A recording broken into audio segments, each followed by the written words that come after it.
Okay, so me and Trenton are trying to figure out how. Here, go over towards the battery. See the battery right there? See that cord? That's what we've been using to start it. So it's. See that?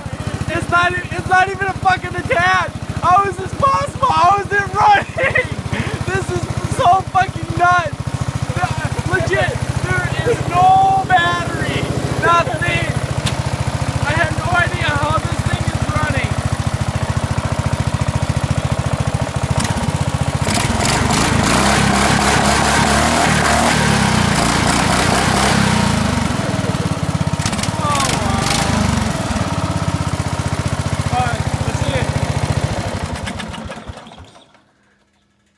Should we see if it starts? It doesn't start.